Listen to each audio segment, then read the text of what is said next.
نەک بە تەنها گەنجان بەڵکو خەڵکانی بەتەمەنیش لە هەردوو ڕەگەز بارەقی ناوچەوانی خۆیان بژێوی ژیانیان دابین دەکەن. مەسەلەکە بەو شێوەیە نییە قوبات تاڵەبانی جێگری سەرۆکی حکوومەت باسی دەکات. هەمووان بە دوای ئیش و دەرفەتی باشدا دەگەڕێن. لەناو بازاڕی سلێمانی بەشێک لە ژنانی بەتەمەن دەبینرێت کە لەسەر شقامەکان کەلوپەل دەفرۆشن. ئامینە تەمەنی لەسەر و 65 ساڵە و لە ڕێگەی فرۆشتنی جلوبەرگەوە بژێوی ژیانی دابین دەکات. ئامینە بە ئیشەکەی ڕازیە، بەڵام بۆ مەرجەی حکوومەت ڕێگەی بدا و سەر ئێشەی بۆ دروست نەکات.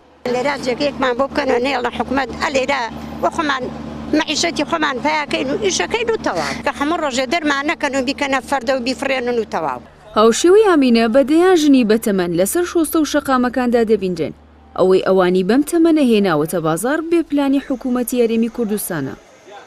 ئەم ئیشێ باشم بۆ تەرخانکە و مەعاشێ باشم بۆ بکە نایکەم. بەقیرم ئەیدە بەخوا خۆم بە خێوەکەمان بە پەروانە ئابە دەردی باو با پیرمان نەکرێتیشم پێزمانی هەر پێزێکمان کرێتی خوا دەروێکمان لێ بکاتە لە پەنای خوا و لەشکەم لە پەنای خوا ئەو خوای گەورە ئێوە دانیشم عەسڵ یەک پەنجام دەست بکەوە ئەوە چوونی 150 لە کورە خەرچێ بۆ ئاوەکە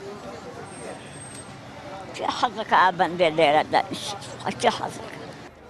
ئیشکردنی ئەم ژنانە لەگەڵ ئەوەی بۆ دابینکردنی بژێوی ژیانیانە ڕەنگە وەڵامێک بێ بۆ تویتێکی قوبات تاڵەبانی جێگری سەرۆکی حکوومەت کە داوای لە گەنجان کردبوو بە دوای کاردا بگەڕێن. ئەمەژەوە دەسەلمێنێت کە خەڵکی کوردستان ئامادەیە بەهێز و بازوی خۆی نانی ژیانی دابین بکات، بەڵام ئەوەی کێشەی دروست کردووە دەست و پێسپێتی بەرپرسانی حکوومەتە.